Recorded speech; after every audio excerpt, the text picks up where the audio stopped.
श्रीदरिद्रनाशनलक्ष्मीस्तोत्रम् यस्याः कटाक्षमात्रेण ब्रह्मरुद्रेन्द्रपूर्वकः सुरः स्वय्यपदान्यापुः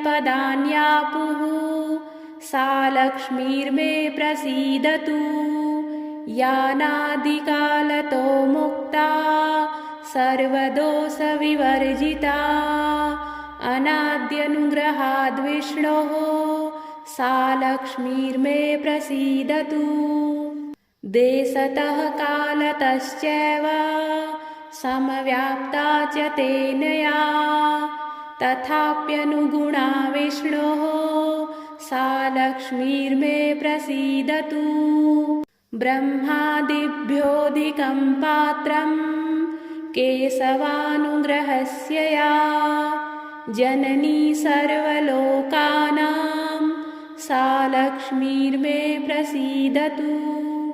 विश्वोत्पत्तिस्थितिलया यस्यामन्दकटाक्षतः भवन्ति वल्लभा विष्णोः सा लक्ष्मीर्मे प्रसीदतु।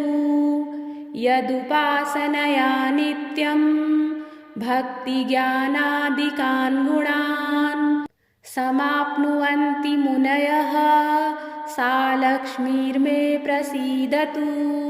अनालोच्यापि यज्ञानमीसादन्यत्र सर्वदा समस्तवस्तुविषयं सा लक्ष्मीर्मे प्रसीदतु। अभीष्टदाने भक्तानां कल्पवृक्षायिता तु या सा लक्ष्मीर्मे ददात्विष्टं ऋजुसङ्घसमर्चिता। एतल्लक्ष्म्यष्टकं पुण्यं यः पठेद्भक्तिमान् नरः भक्तिज्ञानादिलभते सर्वान् कामान् वाप्नुयात्। वैष्णवेभ्यः प्रदातव्यम् एतत् स्तोत्रं प्रयत्नतः अवैष्णवाय यो दद्यात् मोहात् स ब्रह्मः भवेत्। यस्याः कटाक्षमात्रेण ब्रह्मरुद्रेन्द्रपूर्वकः सुरः स्वय्यपदान्यापुः सा लक्ष्मीर्मे प्रसीदतु। यानादिकालतो मुक्ता सर्वदोषविवर्जिता अनाद्यनुग्रहाद्विष्णोः सा लक्ष्मीर्मे प्रसीदतु। देशतः कालतश्चैव समव्याप्ता च तेन या तथाप्यनुगुणा विष्णोः सा लक्ष्मीर्मे प्रसीदतु। ब्रह्मादिभ्योऽधिकं पात्रं केशवानुग्रहस्य या जननी सर्वलोकानां सा लक्ष्मीर्मे प्रसीदतु। विश्वोत्पत्तिस्थितिलया यस्यामन्दकटाक्षतः भवन्ति वल्लभा विष्णोः सा लक्ष्मीर्मे प्रसीदतु। यदुपासनया नित्यं भक्तिज्ञानादिकान् गुणान् समाप्नुवन्ति मुनयः सा लक्ष्मीर्मे प्रसीदतु। अनालोच्यापि यज्ञानमीसादन्यत्र सर्वदा समस्तवस्तुविषयं सा लक्ष्मीर्मे प्रसीदतु। अभीष्टदाने भक्तानां कल्पवृक्षायिता तु या सा लक्ष्मीर्मे ददात्विष्टं ऋजुसङ्घसमर्चिता। एतल्लक्ष्म्यष्टकं पुण्यं यः पठेद्भक्तिमान् नरः भक्तिज्ञानादिलभते सर्वान् कामान् वाप्नुयात्।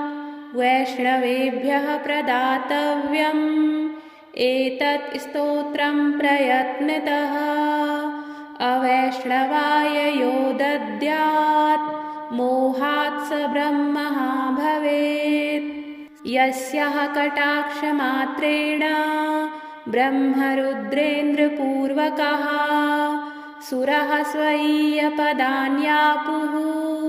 सा लक्ष्मीर्मे प्रसीदतु।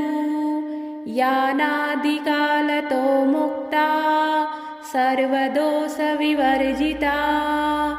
अनाद्यनुग्रहाद्विष्णोः सा लक्ष्मीर्मे प्रसीदतु। देशतः कालतश्चैव समव्याप्ता च तेन या तथाप्यनुगुणा विष्णोः सा लक्ष्मीर्मे प्रसीदतु।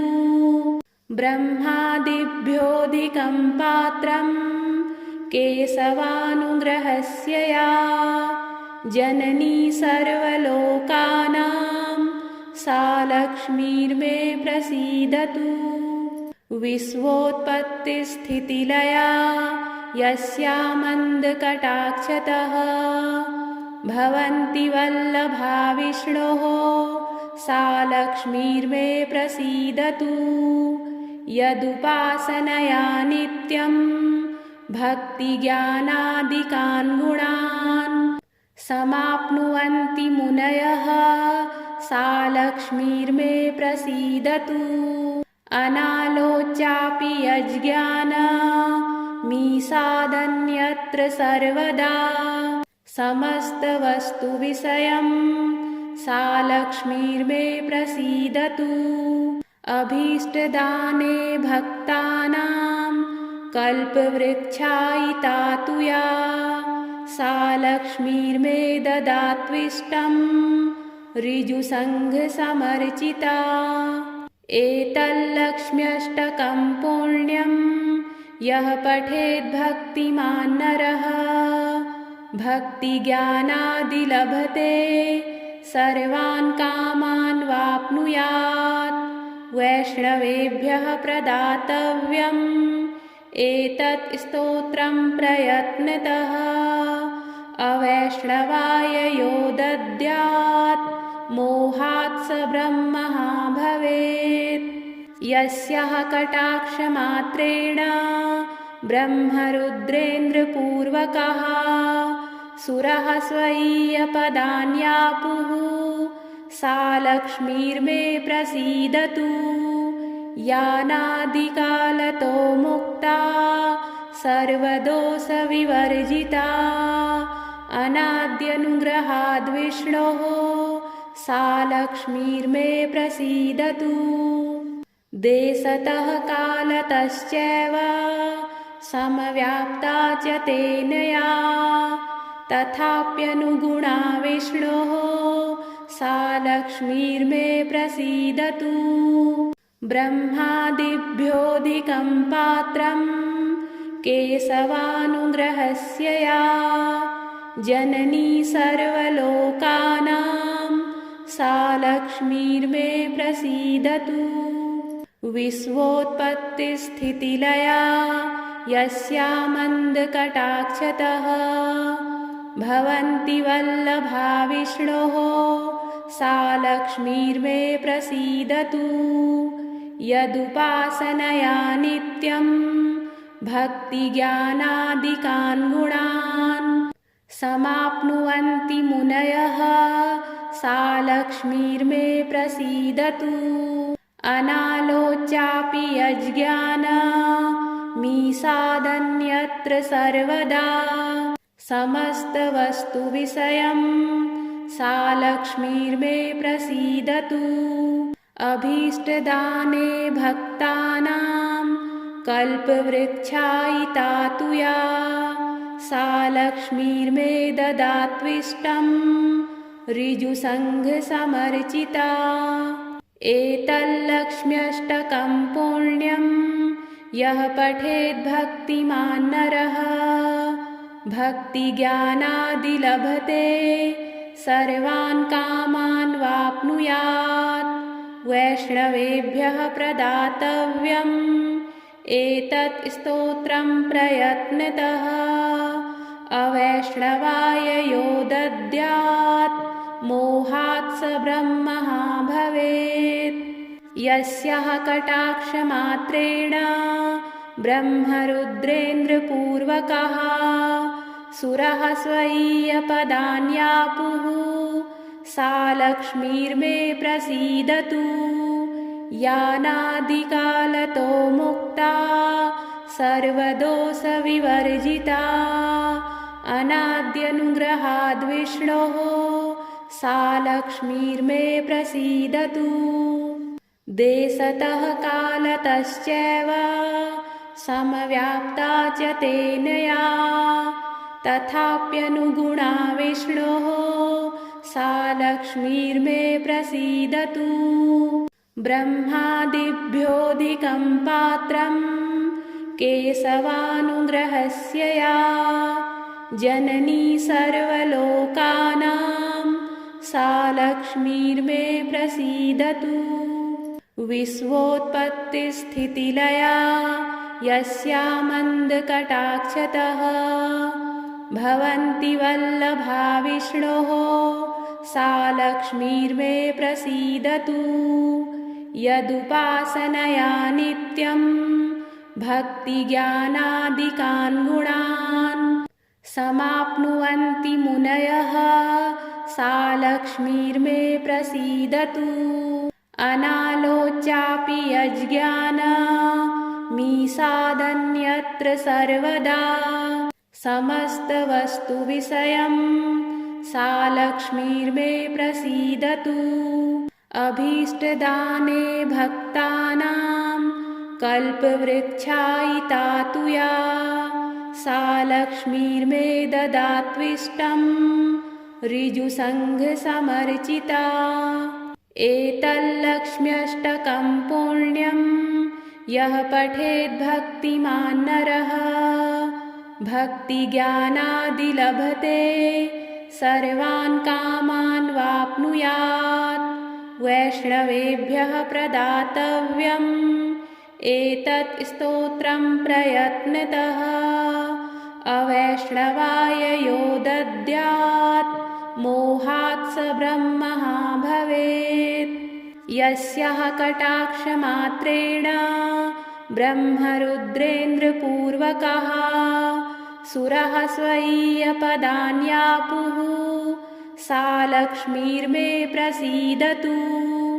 यानादिकालतो मुक्ता सर्वदोषविवर्जिता अनाद्यनुग्रहाद्विष्णोः सा लक्ष्मीर्मे प्रसीदतु।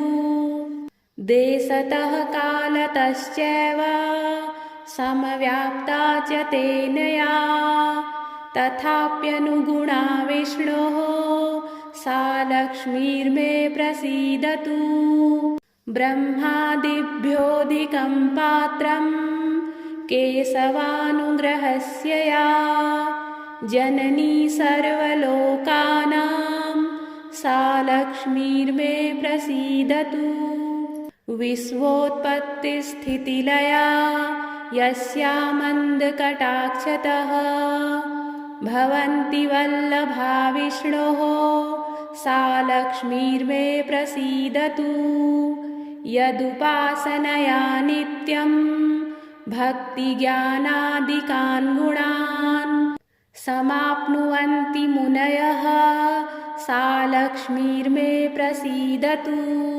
अनालोच्यापि यज्ञानमीसादन्यत्र सर्वदा समस्तवस्तुविषयं सा लक्ष्मीर्मे प्रसीदतु।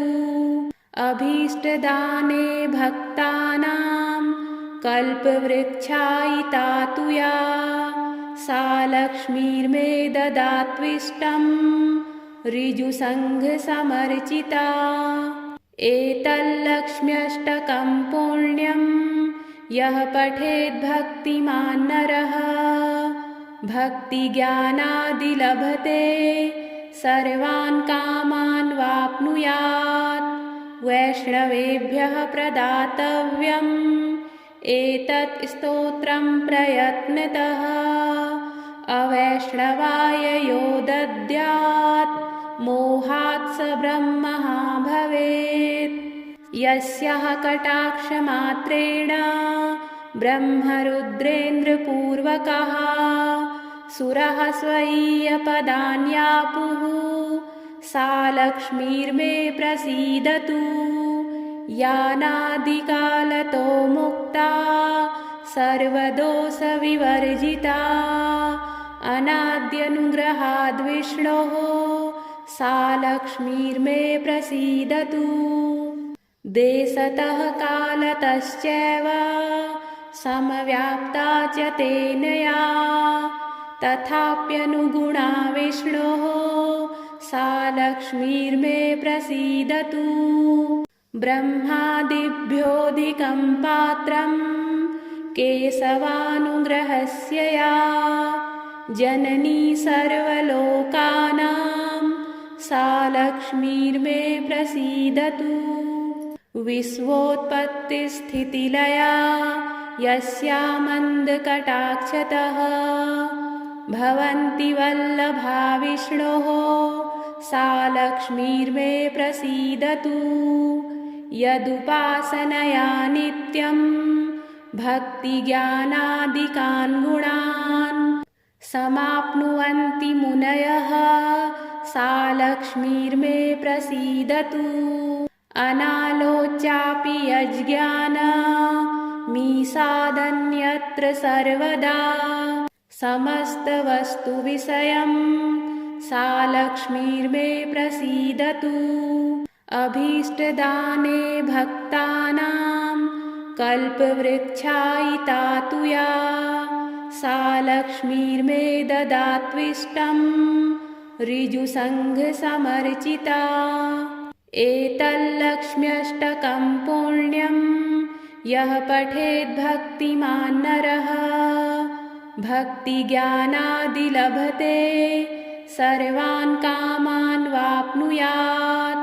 वैष्णवेभ्यः प्रदातव्यम् एतत् स्तोत्रं प्रयत्नतः अवैष्णवाय यो दद्यात् मोहात् स ब्रह्मः भवेत्। यस्यः कटाक्षमात्रेण ब्रह्मरुद्रेन्द्रपूर्वकः सुरः स्वय्यपदान्यापुः सा लक्ष्मीर्मे प्रसीदतु। यानादिकालतो मुक्ता सर्वदोषविवर्जिता अनाद्यनुग्रहाद्विष्णोः सा लक्ष्मीर्मे प्रसीदतु। देशतः कालतश्चैव समव्याप्ता च तेन या तथाप्यनुगुणा विष्णोः सा लक्ष्मीर्मे प्रसीदतु। ब्रह्मादिभ्योऽधिकं पात्रं केशवानुग्रहस्य या जननी सर्वलोकानां सा लक्ष्मीर्मे प्रसीदतु। विश्वोत्पत्तिस्थितिलया यस्यामन्दकटाक्षतः भवन्ति वल्लभा विष्णोः सा लक्ष्मीर्मे प्रसीदतु। यदुपासनया नित्यं भक्तिज्ञानादिकान् गुणान् समाप्नुवन्ति मुनयः सा लक्ष्मीर्मे प्रसीदतु। अनालोच्यापि यज्ञानमीसादन्यत्र सर्वदा समस्तवस्तुविषयं सा लक्ष्मीर्मे प्रसीदतु। अभीष्टदाने भक्तानां कल्पवृक्षायिता तु या सा लक्ष्मीर्मे ददात्विष्टं ऋजुसङ्घसमर्चिता। एतल्लक्ष्म्यष्टकं पुण्यं यः पठेद्भक्तिमान् नरः भक्तिज्ञानादिलभते सर्वान् कामान् वाप्नुयात्।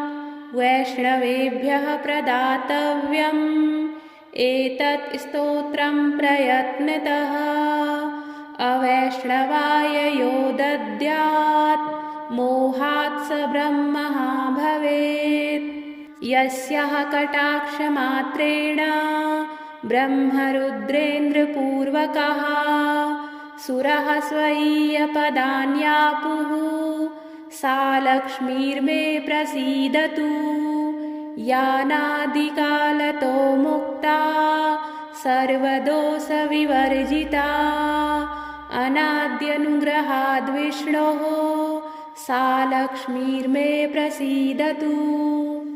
देशतः कालतश्चैव समव्याप्ता च तेन या तथाप्यनुगुणा विष्णोः सा लक्ष्मीर्मे प्रसीदतु।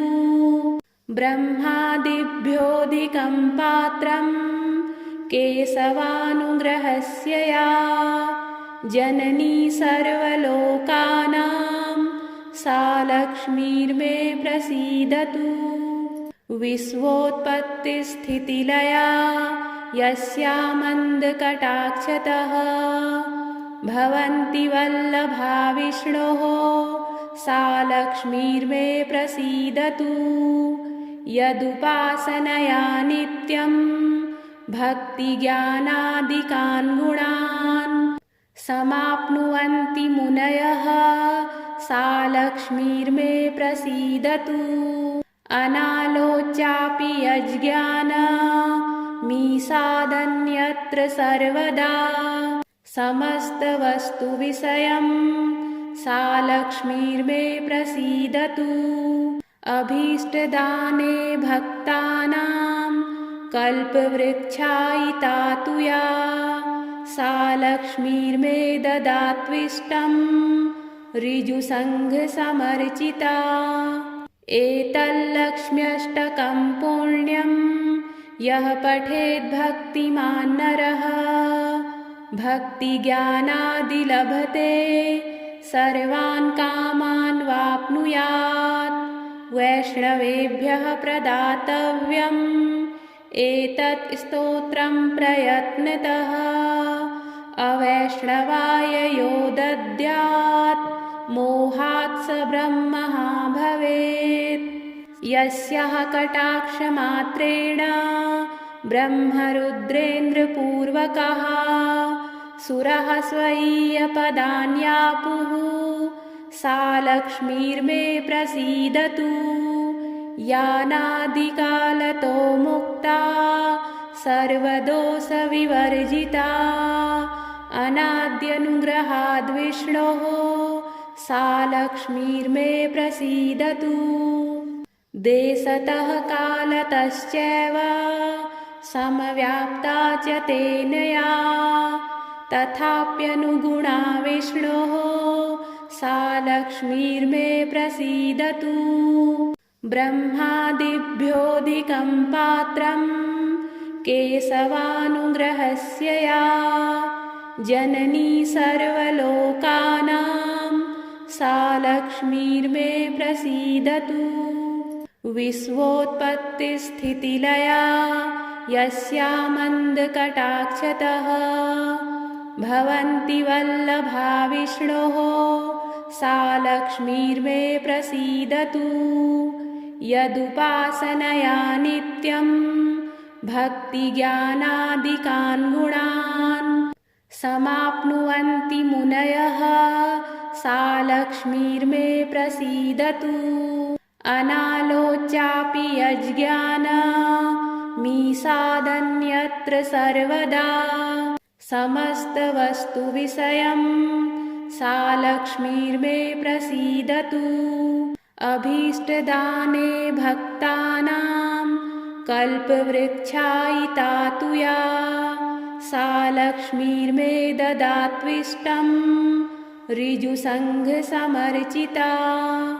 एतल्लक्ष्म्यष्टकं पुण्यं यः पठेद्भक्तिमान् नरः भक्तिज्ञानादिलभते सर्वान् कामान् वाप्नुयात्। वैष्णवेभ्यः प्रदातव्यम् एतत् स्तोत्रं प्रयत्नतः अवैष्णवाय यो दद्यात् मोहात् मोहात् स ब्रह्मः भवेत्। यस्यः कटाक्षमात्रेण ब्रह्मरुद्रेन्द्रपूर्वकः सुरः स्वय्यपदान्यापुः सा लक्ष्मीर्मे प्रसीदतु। यानादिकालतो मुक्ता सर्वदोषविवर्जिता अनाद्यनुग्रहाद्विष्णोः सा लक्ष्मीर्मे प्रसीदतु। देशतः कालतश्चैव समव्याप्ता च तेन या तथाप्यनुगुणा विष्णोः सा लक्ष्मीर्मे प्रसीदतु। ब्रह्मादिभ्योऽधिकं पात्रं केशवानुग्रहस्य या जननी सर्वलोकानां सा लक्ष्मीर्मे प्रसीदतु। विश्वोत्पत्तिस्थितिलया यस्यामन्दकटाक्षतः भवन्ति वल्लभा विष्णोः सा लक्ष्मीर्मे प्रसीदतु। यदुपासनया नित्यं भक्तिज्ञानादिकान् गुणान् समाप्नुवन्ति मुनयः सा लक्ष्मीर्मे प्रसीदतु। अनालोच्यापि यज्ञानमीसादन्यत्र सर्वदा समस्तवस्तुविषयं सा लक्ष्मीर्मे प्रसीदतु। अभीष्टदाने भक्तानां कल्पवृक्षायिता तु या सा लक्ष्मीर्मे ददात्विष्टं ऋजुसङ्घसमर्चिता। एतल्लक्ष्म्यष्टकं पुण्यं यः पठेद्भक्तिमान् नरः भक्तिज्ञानादिलभते सर्वान् कामान् वाप्नुयात्। वैष्णवेभ्यः प्रदातव्यम् एतत् स्तोत्रं प्रयत्नतः अवैष्णवाय यो दद्यात् मोहात् स ब्रह्मः भवेत्। श्रीदरिद्रनाशन लक्ष्मीस्तोत्रम् सम्पूर्णम्।